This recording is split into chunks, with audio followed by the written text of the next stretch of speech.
নমস্কার বন্ধুরা, আজ সকলকে গণেশ চতুর্থীর অনেক অনেক শুভেচ্ছা জানাই। আর ভগবান গণেশের কাছে প্রার্থনা করি যেন আপনাদের সকলের মনোবাঞ্ছা পূর্ণ হয়, সকলে ভালো থাকেন, সুস্থ থাকেন। তো প্রতি বছরের ন্যায় আমি এবছরও গণেশ পুজো পালন করছি বাড়িতে। তো তার জন্য আমি মোদক ভেজে নিচ্ছি, যেটা আমি ময়দা আর নারকেল চিনি দিয়ে পুর বানিয়ে, এটা আমি প্রত্যেক বছরই বানাই, যেটা গণেশজির প্রিয়। আর এখানে আমি পঞ্চামৃত বানিয়ে নেব।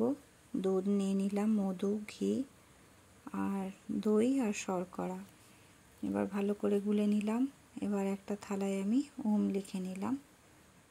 এতে আমি গণপতি বাবাকে বসিয়ে নেব 3টে দূর্বা দিয়ে। এবার আমি ওই পঞ্চামৃত দিয়ে অভিষেক করিয়ে নেব। ইদং স্থানীয়ং নমো নমো গণ গণেশায় নমো, এই মন্ত্র বলে আমি গণপতি বাবাকে স্নান করিয়ে নিলাম। ভালো করে জল দিয়েও স্নান করিয়ে নিলাম। এবার আমি পরিষ্কার করে নেব। এবার আমি আসন পেতে নিলাম, যেখানে 3টে আমি পান পাতা দিলাম, 3টে সিঁদুরের ফোঁটা, 3টেতে দিয়ে দিলাম হলুদ মিশ্রিত আলো চাল আর কিছু কুচো ফুল আমি দিয়ে দিলাম। এবার বাবাকে আমি ওখানে স্থাপন করলাম। আর মাতা ঋদ্ধি ও মাতা সিদ্ধিকেও আমি স্থাপন করে নিলাম। আর বাবাকে পৈতেও পরিয়ে নিলাম। একটা মাটির ঢেলা নিয়ে তাতে আমি সিঁদুর, হলুদ মিশ্রিত আলো চাল ও দূর্বা দিয়ে ঘট স্থাপন করব।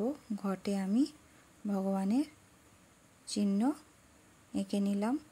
এবার এতে আমি গঙ্গা জল ভর্তি করে দিয়ে দেব হলুদ মিশ্রিত আলো চাল, 3টে দূর্বা, 1 টাকার কয়েন ও একটা সুপারি। এবার আমি আমেশ্বর দিয়ে দিলাম। আমেশ্বরে সিঁদুরের ফোঁটা দিয়ে দিলাম একটি পান, 3টে বেলপাতা, একটি কলা, সবেতেই আমি সিঁদুর লাগিয়ে দিয়েছি, আর একটি চেলির কাপড়। এবার আমি পুজোর থালা গুছিয়ে নেব।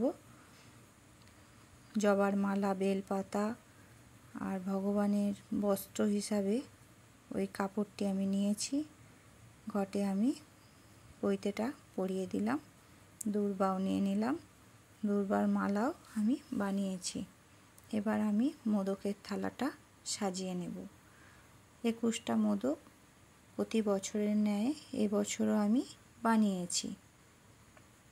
সুন্দর করে আমি থালায় সাজিয়ে দেব, যাতে ভগবান গণেশজির পছন্দ হয়।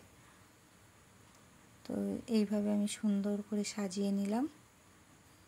প্রত্যেকটা খাবারে আমি দূর্বা দিয়ে দেব, কেননা গণেশজির প্রিয় দূর্বা।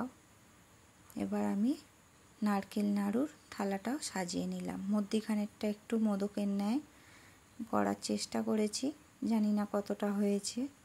এবার 5 রকম ফল আমি থালায় নিয়ে নিলাম, কলা, লেবু, আপেল, আম, শসা।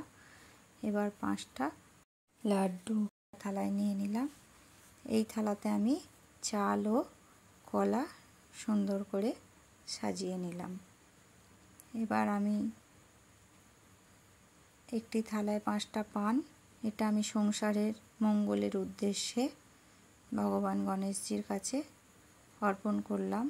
5টা লবঙ্গ, 5টা এলাচ, 5টা সুপারি, 5টা হলুদ, 1 টাকা, একটু সিঁদুর ও হলুদ মিশ্রিত আলো চাল। এবার আমি পঞ্চপ্রদীপটা সাজিয়ে নিলাম।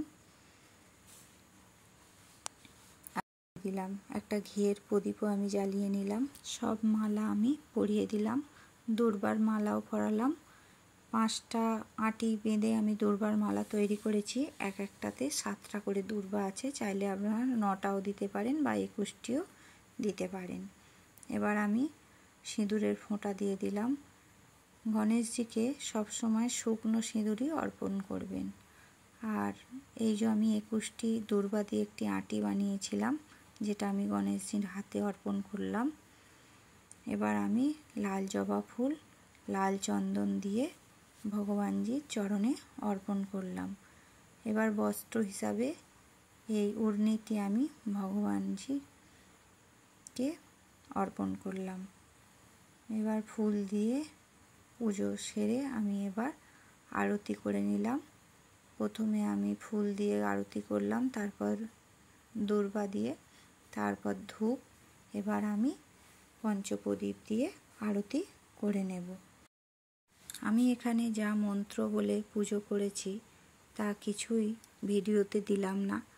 আগের বছরে আমি একটি ভিডিও গণপতি পুজোর ছেড়েছিলাম, চাইলে আমার চ্যানেলে গিয়ে আপনারা দেখে নিতে পারেন।